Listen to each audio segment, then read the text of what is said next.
have a positive effect on our business, right? It's going to move our business forward, or our life. This isn't just for real estate. It's going to do something that's going to be tangible for our business. This is very important to me. This is dear to me because there's so much chaos. We can literally get on a computer and let 2 hours go by and not accomplish anything. Whether it's messing around with a flyer, designing something, screwing around on Canva. Believe me, I was OCD back in the day. I'm a lot looser today. But when I got into real estate, I was OCD. It took me hours to create a flyer because I had to have the font perfect and the lines. But throw that out the window and go talk to somebody, okay? Because that's where the business is at. I learned that 25 years ago, right? What are your top 3 goals for the day? Write down your priorities for the day. The world is full of distractions. Be clear on your priorities, and the more clear you are on these, the more you'll remove the distractions. We have Wendy and Tim know this. I mean, they are distracted 24/7, right? With you guys, right? You're coming in and got to prioritize, folks. And if the better you prioritize, the more you'll remove distractions and block distractions from taking over your day. Be consistent with this daily routine, all right? This is something you want to repeat, rinse and repeat every day. Master the art of focus. Knowing exactly what deserves your attention is huge in real estate. You need to identify what deserves your attention today, this hour, next hour. That is very important. Eliminate the distractions. Focus your energy on the things that matter the most. Put 80% of your time into 20% that's actually going to do something for your business. Instead of putting 80% of your time into the 80% that does not matter. It's not going to put money in your pocket, okay? What's going to move you closer to your goals? Get clear on what matters the most. Write your priorities down. And literally, you guys need to get a pen out. Right? Don't let this stuff float around in your head. Put pen to paper. This is something I've taken on as a practice because I'm not a huge writer, right? But I do know that when I write stuff down, it's much more relevant to me. Something I can go revisit and look at, okay? Schedule time for distractions, responses, and social media. You guys have these training calendars. Get to the training that matters, right? That for you. But don't be a educational agent that's not selling real estate. I've seen that as well. Go to the things that are a priority for you, and then schedule the time for distractions. Your social media. Guys, we're picking our phone up every minute now. Every 30 seconds, every 5 minutes. To ding, ding, bing. Everything's going off. And what's this? What's that?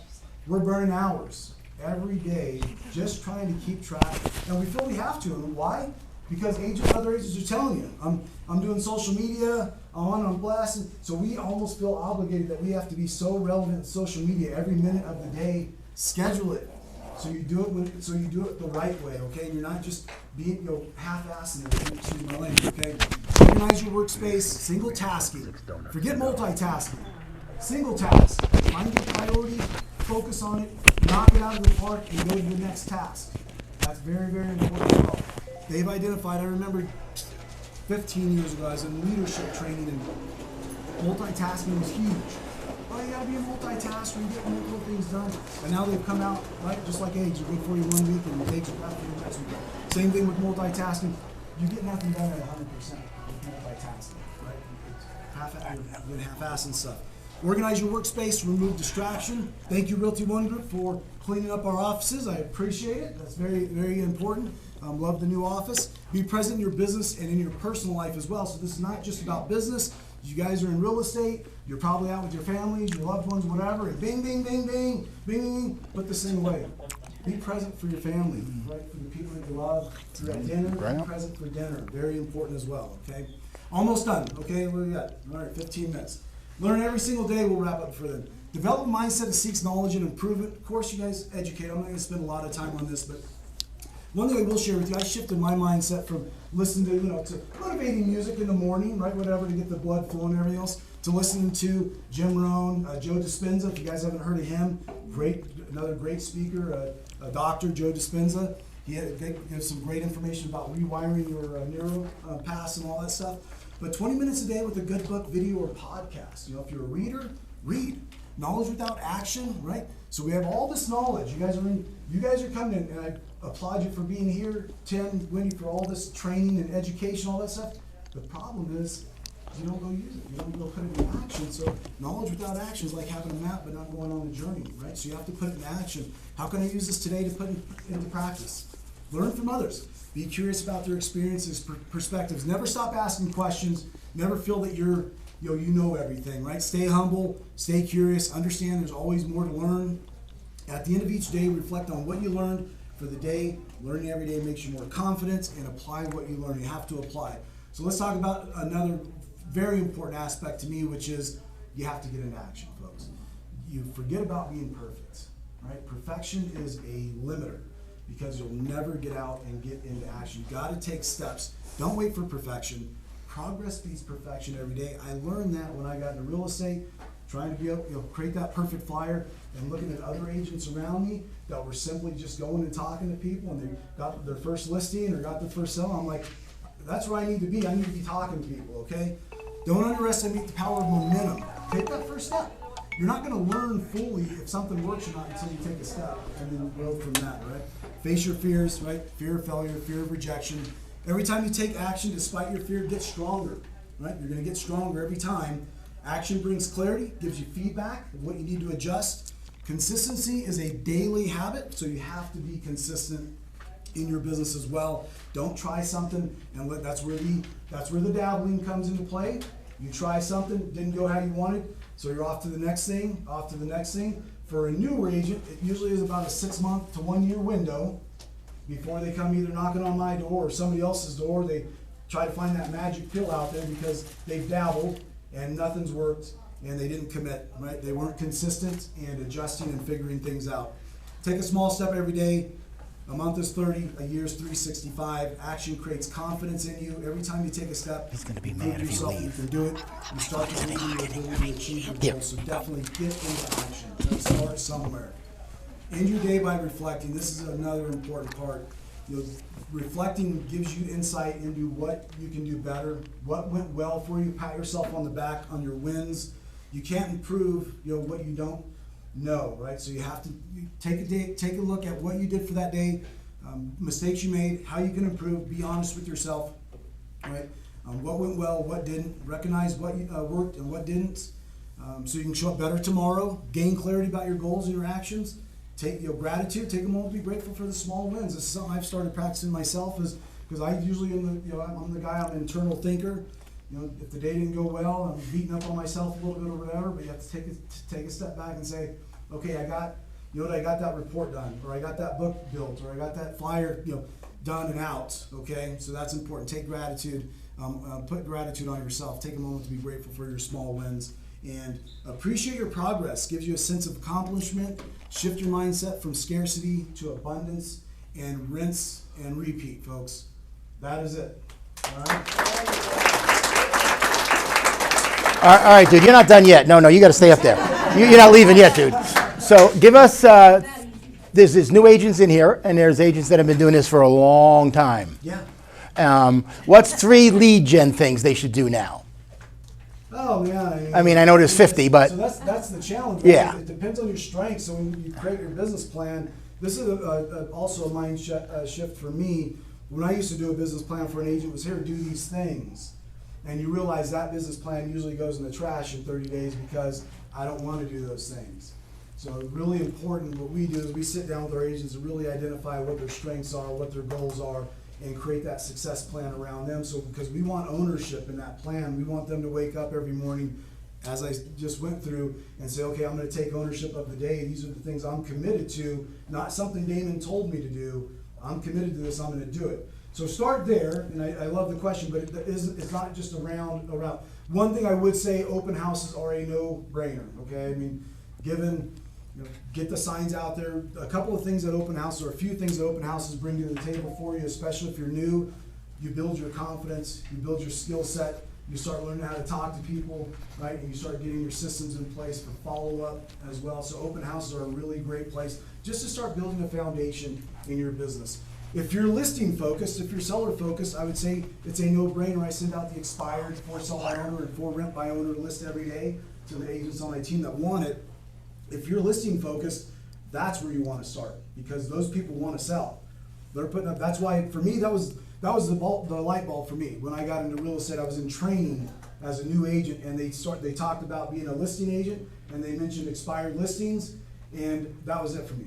That's all I needed to hear. I ran back to the office, pulled out got some expired scripts, started practicing expired, and started calling expireds, and started building my business with expired listings. And then farming was, I wanted to be a listing agent. So as I mentioned, my youngest was 30. Well, he was about 8 when I got into real estate, give or take. And I wanted to be at the weekend sports events and things of that nature. So when they said listings create freedom, I'm a listing agent. So I just immediately turned myself into a listing agent and started focusing on listing, seller-focused activities. And then most of my buyers in the initial years were from my sellers. They would sell, right? I farmed new move-up neighborhoods. Everything I tell you is some of it's reality for me. I started farming move-up neighborhoods, which a new move-up neighborhood is basically you go out, our median's 485, go start targeting a $450,000, $500,000 community, and you're going to find those people are going to want to go into a $750,000, $1 million home based on their income and things, life changes and all that good stuff. So those are your move-up neighborhoods. That's where you're actually, in fact, that's where you're going to find the most activity, by the way, right? Do you guys know the market that sells more homes than any other market in Las Vegas? What city in Las Vegas, in our valley, sells more homes than any other city? What?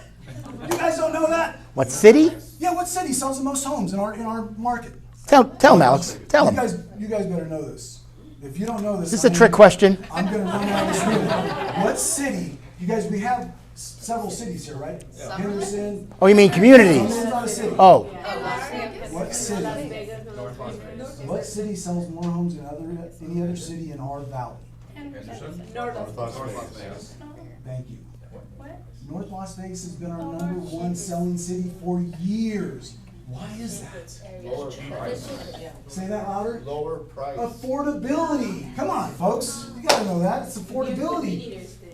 The turnover in North Las Vegas is much better than other areas because of the affordability of it. Okay? I mean, that's just thinking like that to put yourself in. I'm not telling you guys to go farm North Las Vegas. I'm saying, move up neighborhoods, bring people that want to sell and buy into a new community. So open houses, expired listings, for sale by owners. You definitely need to be online. I would say TikTok right now is killing it. If you guys are able to get in front of the camera, do videos, new home communities, whatever, get on TikTok. YouTube's great as well. TikTok though, you don't have to promote your TikTok channel to a group. It's automatic. It goes out to the world. That's why these businesses don't want TikTok to go away, because they're saying, listen, this is a significant part of my business. I do a video and it goes viral. I don't need to build a following like you do on Facebook, even on YouTube. You have to build. Tim just said it. They finally got to 300 people. That took time to get there. Now you can hire somebody to do that, SEO, search engine optimization. But with TikTok, you don't need to do that. All you have to do is get on there, do a video, be relevant, have a great message, and resonate with people. Right? You see agents that are really killing it on TikTok doing that. All right, don't be shy. Who has some questions for the big fella? Come on. Anybody? Yeah, please. Come on. It could be anything. Come on. What color socks do I have on, man? Does he really have a 30-year-old son? You really think he does? I don't know. I don't think he does. Yeah, people say that. I mean, Dude, I don't know. I Man. will tell you, I'm trying to stay healthy because age catches up to you real quick. So I've kind of slowed things down, a little bit more water, exercise, and I'm trying to make sure I stay relevant health-wise as well. But what questions, if any? Tell us about the Caldwell Group. Oh, well, A little bit. Don't go crazy, but yeah. I mean, our team, we have an amazing team right now. We're very connected. We have Lofty as our CRM. It's actually changed the feel of our team, really over the last year. I switched CRMs about a year ago. And so we have these Lofty chats that are going back and forth, and hey, can you help me do a CMA? Can you guys price this out? So our team is built up of sub-teams. Okay, we have right now, just brought Alexa on as a team leader here. I want to say we have 12 team leaders right now. They all have about 10 to 15 agents underneath them, right? And they're doing field training. So they're taking their agents out. They're doing new home tours. They're doing walkthroughs, home inspections, and all that good stuff to give the agent a little bit different or a little bit more of an advantage of actually implementing what they're learning, right? Our training program consists of 24 in-depth modules. So our goal for our training, I do most of our training, is to make sure we dive in deep on each topic to make sure that foundation is being built. Top Rev Up, help create Rev Up back back when, and great program. But, ours is built out, it's about a 6-week program to make sure that our agents are leaving the room with a solid understanding of what they're learning. And for me, the number one is what? What's the number one? Implementation, productivity. Right? Because I know this, 6 months in, and we all experience this, 6 months for a newer agent, if they're not doing business, it's the look in the mirror. Did I do the right thing? Is real estate for me? Do I need to go find something else to do? I'm not making it. I'm maybe even struggling a little bit financially if I'm spending money on real estate. So for me, that's where the heart part of it comes in. I don't want our agents to ever have to go through that, if they don't have to. Now, not everybody's gonna kill it, but that's important. Damon, what is the name of your CRM that you are using? Lofty. Lofty's our CRM, yeah, that's the CRM. Everybody on our team gets it. I pay for it, they get it for free, but it's about, if you call Lofty, I've had some agents, I think Ryan was one of them that looked into Lofty, and through a Tom Ferry coach, it was like $600 a month. What's the best lead generation tool that you're using though? Landing pages. Okay. Landing pages, Facebook advertising. It's a no-brainer. Are you using any paid advertisement? We do. I do some Realtor.com and Google pay-per-click as well for a smaller group of agents that want to take on leads. Okay. A really cool lead gen, one of our agents do. How many of you were not born in Vegas? Who wasn't born somewhere else? Okay? You all should call Heather today and Tim and say, give me all the people from the state you were born in that own a property in Las Vegas that's non-owner occupied, meaning it's an investment property. Keith Leary does this, and he lives in Wisconsin. Every year he shows me this letter, and he mentions Cheeseheads and the Green Bay Packers and all that stuff. He gets 5 or 6 deals a year from that letter that he sends to people in Wisconsin that have properties in Nevada. And it costs them a couple of stamps, and he makes 50 grand off it. So that's just or if you come from Canada, like, Can they do that? huh? Can they pull from Canada? Can you pull from Canada? Do you have Canadian stuff? Well, maybe, I'm not sure. That's a no. That sounds like a lawyer. Well, it depends. You know, it depends. Depends if they're the 51st state or not. Do you know if we can pull from Canada? I think if we can't internally, externally, we have a third-party company that. That's a great idea. I never thought of that. I think you should call Heather today, and we can get a copy of that, so we can do that for you. Yeah, we did help an agent that's from another country, and we were able to pull the people that owned the homes here that had a mailing address in a different country. Right. So I'll I would add on to imagine- that. You guys, if you are from a different place, even as of recent, build your realtor referral pipeline. A lot of agents miss that.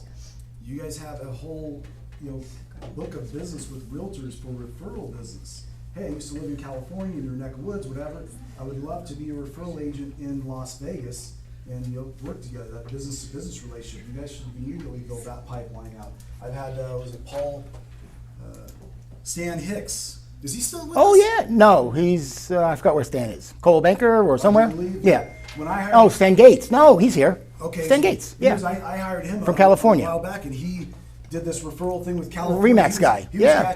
cashing 3 or 4 commission checks a month. Yeah. Just from referrals coming from agents from California. So another- If you go to our website, stats.realty1group.com, stats.realty1group.com, it's a map. It's on the TVs out front. It's the map of all the Realty One groups. It has all the- Go to the state where you're from, click on the offices there, and find an office. We have 500 of them. There should be one close to where you're from, and become friends with that broker. Like Damon just said, introduce yourself. Say, I'm in Vegas. I used to live 3 blocks from your office, Joe. And create that rapport. And those are referrals that are free. I mean, you're not paying any money to do that, okay? And I think to Damon's point, how many lead gen things are there, Dario? How many different ones? How many? How many? Exactly, right? There's so many. Pick 5. What's the 5? 3 to 5. Okay, yes, 3. And Start do with them. 3. Yeah. Figure them out. You got to put your Yeah. systems in place, your strategies in place, and then add one more, and then add one more. If you're gonna try too many things at one time, I love all the training, but you guys got to dumb it down, because we're just getting flooded with so much stuff that we don't know where to start. And it's not just a newer agent. Seasoned agents are going through this as well. They might have figured out their sphere, and a lot of them rely on their sphere. And the reason why is because they don't know what else to do. And that conversation usually is when they come to Tim and Wendy and say, "Hey, my business is down. My sphere is slowed down. I got to get back to the basics. Sure. Right? And then, okay, open houses, this, that, and then as soon as they get that call from the Sphere, they throw that stuff Gone. out the That's window. it. Mm. Whoa, I'm back, baby. My Sphere's back. I'm good. And they're gonna go through it again. They're gonna go through it again because they don't really want to work if they don't have to. I don't mean to say it in a bad way, but they don't want to have to go out there and do things if they got that easy. My phone just rings, Damon. I can't tell you how many people I've met over the years that, do you have a CRM? Oh, no. I might have like thousands of people in there. It's a mess. But where do you get your business? Well, Damon, I've just been so fortunate. My phone just rings. But it's not ringing now, is it? No. So if you had 3 or 5 things of streams of income, minimum, you can build up to 10, right? But to starting point 3 to 5, you don't have to worry about that as much. You have other income coming in from whether it's open houses, or expired listings, online, TikTok, and stuff like farming a community. I mean, it's a no-brainer to have a minimum of 3 to 5 streams of income coming in. So we're not doing this. We talk about real estate being that roller coaster, right? You guys want to do this. You guys want that projection to be going upward. Now, do you have little lulls? Yeah, but it comes back on track, just like the Las Vegas market. We appreciate it what percentage every year? You already know this. Man, I gotta do more training here. It is terrible, man. Terrible, Do you guys terrible. don't know what our trajectory is in Las Vegas? What's the percentage increase every year? 5%. 4 to 5%. With the 2008 crash, 2021, if you guys got a chart out right now and you mapped out 5% year over year, we'd be almost exactly where we are today. Amazing. We progress at 5% per year, even with the ups and downs. Your business should be doing the same. Okay? And today, one more thing. To Damon's point, when you find those 3 to 5 lead gen things, you can't do open houses for 6 weeks and say it sucks. I'm not doing them anymore. Okay, you got to do them. You got to commit to doing them for 3 months, 4 months, 5 months. Okay, if you're going to door knock or if you're going to get on the phone. Okay, you can't make 5 phone calls. Tim,